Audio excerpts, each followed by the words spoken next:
வணக்கம்.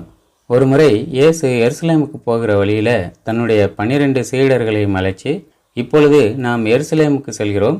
மானிட மகன் தலைமை குருக்களிடமும் மறைநூல் அறிஞர்களிடமும் ஒப்புவிக்கப்படுவார். அவர்கள் அவருக்கு மரண தண்டனை விதிப்பார்கள். அவர்கள் அவரை ஏளனம் செய்து சாட்டையால் அடித்து சிலுவையில் அறையும்படி பிற இனத்தவரிடம் ஒப்புவிப்பார்கள். ஆனால் அவர் 3ஆம் நாள் உயிருடன் எழுப்பப்படுவார் என்று சொன்னார். மேலும் இப்படி சொன்னார், இவ்வாறே மானிட மகனும் தொண்டு ஏற்பதற்கு அல்ல, தொண்டு ஆற்றுவதற்கும் பலருடைய மீட்புக்கு ஈடாக தம் உயிரை கொடுப்பதற்கும் வந்தார் என்றும் சொன்னார். பலருடைய மீட்பு என்பது கடவுளுடைய விருப்பத்தின்படி வாழ விரும்புகிறவங்களை பாவத்திலிருந்தும் மரணத்திலிருந்தும் மீட்க வேண்டும் என்ற கடவுளுடைய சித்தத்தை நிறைவேற்றவே இயேசு பூமிக்கு வந்தார். அப்போஸ்தலன் பவுல் கிறிஸ்து சொன்னதை பற்றி எபிரேயர் புத்தகத்தில் இப்படி குறிப்பிடுறாரு, என் கடவுளே, உமது திருவுளத்தை நிறைவேற்ற இதோ வருகின்றேன், என்னை குறித்து திருநூல் சுருளில் எழுதப்பட்டுள்ளது என்கிறார் என்று. கிறிஸ்து ஏன் நமக்காக பாடுபடணும், பலருடைய மீட்புக்கு ஈடாக தம் உயிரை ஏன் கொடுக்கணும் அப்படிங்கிறத பற்றி பார்க்கலாம். எபிரேயர் 10ஆம் அதிகாரம் 4வது வசனம் சொல்லுது, காளைகள் வெள்ளாட்டு கடாக்கள் இவற்றின் இரத்தம் பாவங்களை போக்க முடியாது என்று. அதை தொடர்ந்து வரும் வசனங்கள் இப்படி சொல்லுது, இந்த திருவுளத்தால் தான் இயேசு கிறிஸ்து ஒரே ஒரு முறை தம் உடலை பலியாக செலுத்தியதன் மூலம் நாம் தூயவராக்கப்பட்டிருக்கிறோம். ஒவ்வொரு குருவும் நாள்தோறும் இறை ஊழியம் புரியும் போது மீண்டும் மீண்டும் அதே பலிகளை செலுத்தி வருகிறார். அவையோ பாவங்களை ஒருபோதும் போக்க இயலாதவை. ஆனால் இவர் ஒரே பலியை பாவங்களுக்காக என்றென்றைக்கும் என செலுத்திவிட்டு கடவுளின் வலது பக்கத்தில் அமர்ந்துள்ளார். இதை எபிரேயர் 10ஆம் அதிகாரம் 10 முதல் 12 வசனங்களிலிருந்து தெரிஞ்சுக்கலாம். ஆசாரியர்கள் தினந்தோறும் கொடுக்கக்கூடிய காளை மற்றும் வெள்ளாட்டுக்களோட பலியானது நம்மளுடைய பாவங்களை நிரந்தரமாக நீக்க முடியாது. அதனால தான் கிறிஸ்து ஒரே முறையாக தன்னையே நம்மளுடைய பாவங்களுக்கான நிரந்தர பலியாக கொடுத்தார் என்று இந்த வசனங்கள் சொல்லுது. ஏசாயா தீர்க்கதரிசி வழியா யெகோவா தேவன் சொல்கிறத பார்க்கலாம். நம்முடைய மீறுதல்களின் காரணமாக அவர் காயப்பட்டு, நம்முடைய அக்கிரமங்களின் காரணமாக அவர் நொறுக்கப்பட்டார். நமக்கு சமாதானத்தை உண்டு பண்ணும் ஆக்கினை, அதாவது தண்டனை அவர் மேல் வந்தது. அவருடைய தழும்புகளால், அதாவது காயங்களால் குணமாகிறோம். நாம் எல்லாரும் ஆடுகளைப் போல வழி தப்பி திரிந்து அவனவன் தன் வழியிலே போனோம். யெகோவா நம் அனைவருடைய அக்கிரமத்தையும் அவர் மேல் விழச் செய்தார். ஏசாயா 53வது அதிகாரம் 5 மற்றும் 6 வசனங்களில் இதை பார்க்கலாம். இப்போது எப்படி நாம் எல்லாரும் ஆடுகளைப் போல வழி தப்பி திரிந்து அவனவன் தன் வழியிலே போனோம் அப்படிங்கிறத பார்க்கலாம்.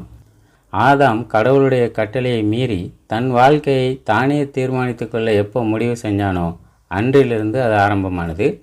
ஆதாமோட சந்ததியில் வந்த மனித குலத்தின் பெரும்பகுதியினர் கடவுளுடைய கட்டளைகளின்படி நடக்க விரும்புறதில்லை, மாறாக தங்கள் விருப்பப்படியே வாழ விரும்புகிறாங்க. அதனால தான் இன்றைக்கு உலகம் இவ்வளவு மோசமாக இருக்குது. பிரசங்கி புத்தகம் 7வது அதிகாரம் 29வது வசனம் இப்படி சொல்லுது, இதோ தேவன் மனிதனை நேர்மை உள்ளவனாக உண்டாக்கினார், அவர்களோ அநேக காரியங்களை தேடிக்கொண்டார்கள் என்று அந்த வசனம் சொல்லுது. மனிதர்கள் அப்படி தேடிக்கொண்ட காரியங்கள் அல்லது வழிகள் அவங்களை பாவத்திற்கும் மரணத்திற்குமே வழிநடத்துகின்றன. நீதிமொழிகள் 14:12 இப்படி சொல்லுது, மனிதனுக்கு செம்மையாக தோன்றுகிற வழிகள் உண்டு, அதன் முடிவோ மரண வழிகள் அப்படின்னு. மனிதர்கள் செஞ்ச இந்த அக்கிரமங்களையெல்லாம் யெகோவா கிறிஸ்துவின் மேல் விழச் செய்தார். அதாவது அந்த அக்கிரமங்களிலிருந்தும் மரணத்திலிருந்தும் விடுவிக்க யெகோவா இயேசு கிறிஸ்துவை பயன்படுத்தினார். ஏசாயா 53வது அதிகாரம் 10வது வசனம் சொல்லுது, யெகோவா அவரை நொறுக்க சித்தமாகி அவரை பாடுகளுக்கு உட்படுத்தினார்.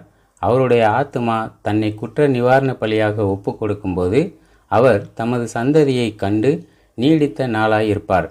யெகோவாவுக்கு சித்தமானது அவர் கையினால் வாய்க்கும் என்று அந்த வசனம் சொல்லுது. திருச்சட்டத்தின்படி ஆட்டுக்குட்டி குற்ற நிவாரண பலியாக கொடுக்கப்பட்டது.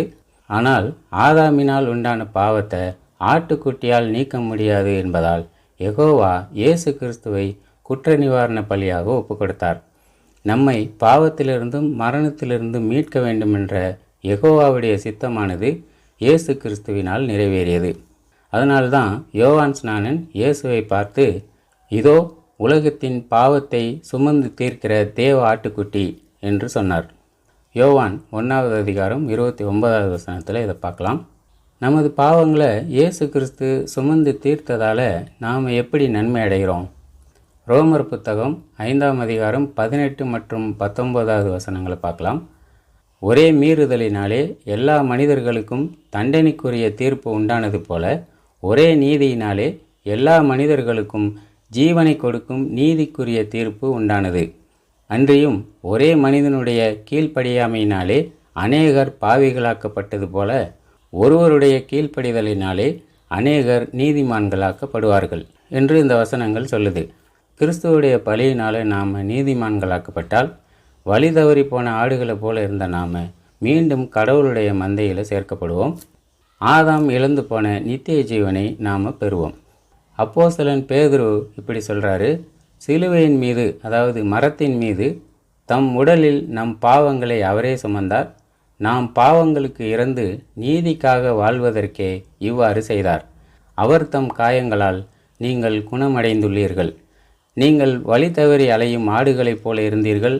ஆனால் இப்பொழுது உங்கள் ஆன்மாக்களின் ஆயரும் கண்காணிப்பாளருமாயிருப்பவரிடம் திரும்பி வந்திருக்கிறீர்கள். அதனால் இயேசு கிறிஸ்துவோடைய பலியினால் வழி தவறி போன ஆடுகளைப் போல இருந்த நாம் மீண்டும் அவருடைய மந்தைக்குள் சேர்க்கப்பட்டிருக்கிறோம். இவ்வாறு அவருடைய காயங்களால் நாம் குணமடைகிறோம். தொடர்ந்து சிந்திப்போம். நன்றி.